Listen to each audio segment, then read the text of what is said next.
When we get an offer for an organ for one of our patients, we would assess whether or not it's a good match. Once we've accepted the organ, we will go ahead and we'll prepare the patient for the transplant procedure.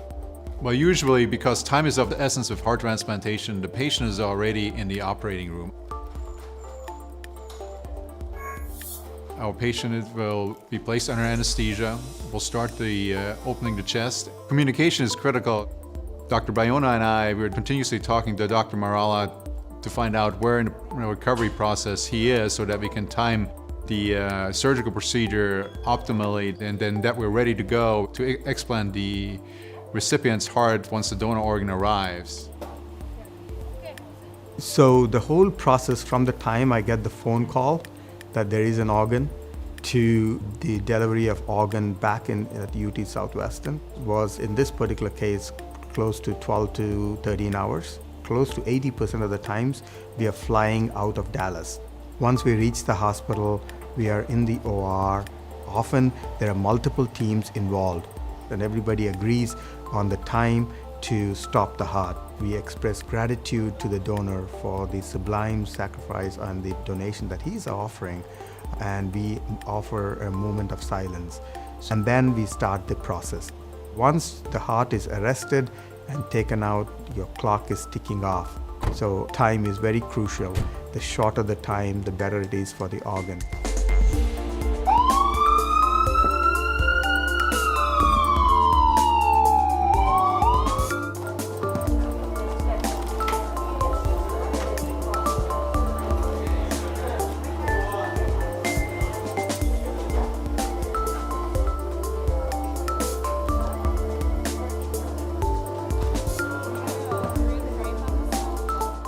So once we double and triple check the blood type and then we're sure that everything matches, we start to work on the recipient. The chest is open and we are already on the heart-lung machine. So the recipient is attached through cannulas and tubing to the heart-lung machine, and actually the heart-lung machine is sustaining the life of the recipient.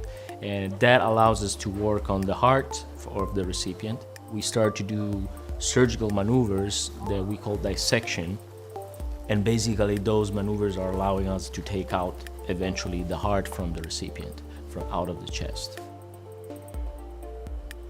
Then we turn our attention to the donor organs, and then we inspect the organ donor and we prepare it for the implant, the surgical procedure itself.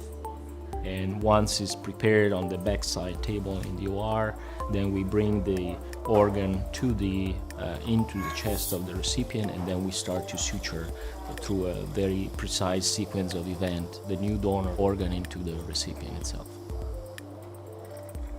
Once we finish to do all the suturing or part of the suturing, we take out what we call the aortic crux clamp. Basically, it's an instrument that stops the blood flow going into the new heart.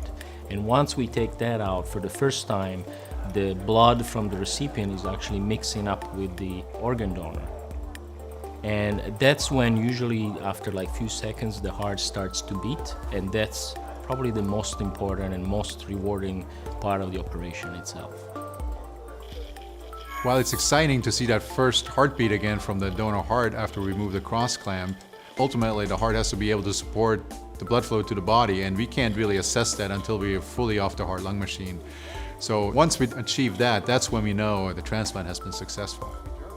Once the patient has separated from the heart-lung machine, the real work begins. There's a lot of postoperative care that goes into the management of the patients after the transplant. Many people think that the transplant, the surgery itself, is the most critical portion, but the more important aspects are the extensive aftercare that's required by just a number of our other team members to ensure a successful outcome. Because ultimately the goal is not to come out of the operating room with a beating heart. The goal is to have a return to a normal life a few months down the road. We have our annual transplant reunion during Donor Awareness Month in April, where we reconnect with our patients. It's always gratifying for the team to see our patients return to a normal life after they had been so ill for so long prior to receiving that amazing gift.